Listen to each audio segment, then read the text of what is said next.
It's crunch time here, guys, on The Jump. Hey, look, this is, a different time here at ESPN. Sometimes we have lights in the studio, and sometimes we don't. Joel Embiid said he hired a chef, nutritionist, physical therapist, and massage therapist over the offseason to help stay in better shape year-round. Paul, what is your reaction to Joel making this kind of commitment to his body? Well, that's great to hear, because when you hear players like LeBron James, who said they spend about $1 million on themselves off the court to be ready on the court. That's a smart investment. Invest in yourself, Joel. You need those massage therapists. You need those nutritionists. If that's what's going to make you a better player, if that's going to help you reach your full potential, because I believe he has an MVP caliber potential, then you must do that. And I agree. I love that he's putting that effort in at this stage in his career. Yeah, I would say the most important thing for the 76ers this season is Joel Embiid's health. So this is why it's important. Absolutely. All right, let's talk a little Pacers. They announced that TJ Warren has plantar fasciitis in his right foot. He's going to be listed as week to week. Warren had that great run in the bubble Jordan, that's amazing, was the Pacers' leading scorer last season. Paul, how big of a setback is this for Indiana? That's a huge setback, because you got to understand, with Oladipo not really returning to proper form, TJ Warren is arguably their best player. And so when you don't have that asset out there at the beginning of the season, it creates chemistry issues and a guy who you rely on in the scoring department.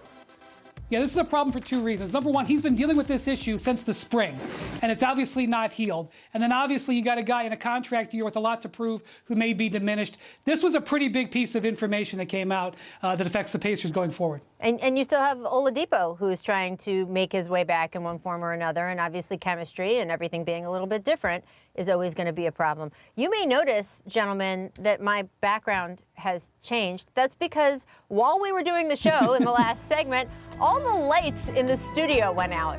This is a problem if you're trying to do television, I'm just saying.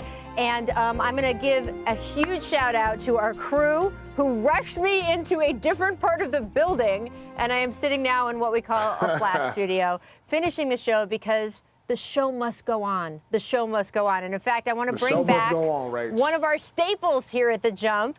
It's the League Pass game of the night. We can finally say it again. The slate this evening, there's a couple to choose from.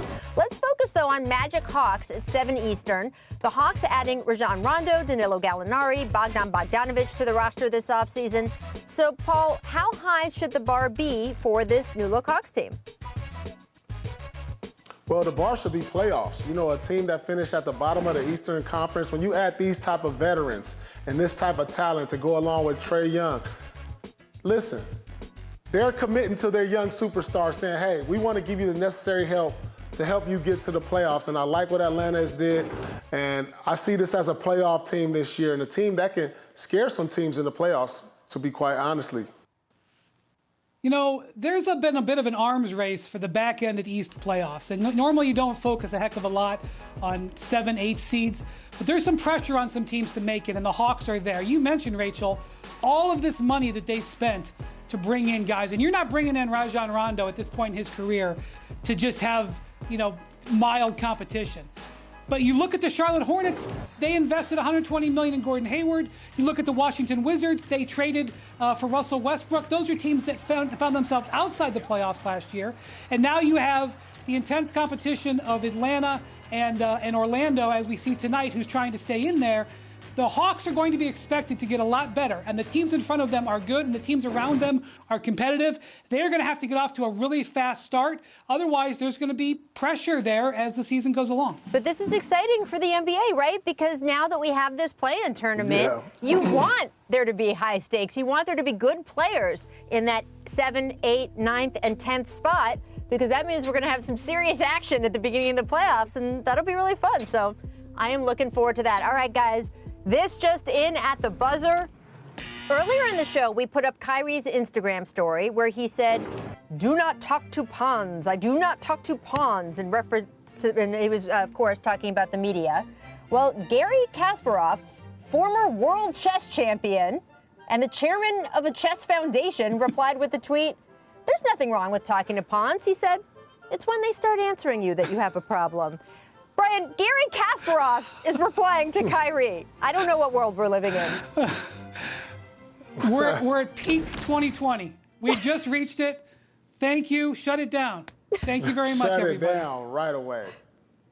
That's just unbelievable. Now, I do want to note he is a sports fan. I have What seen about his Rooks? Twitter feed. But, yeah, I don't know who's acceptable to talk to, where the line is, if it's Knights, if it's Bishops. I like that apparently Kyrie's been watching the Queen's Gambit like I have. It's very good. I would recommend it to everybody.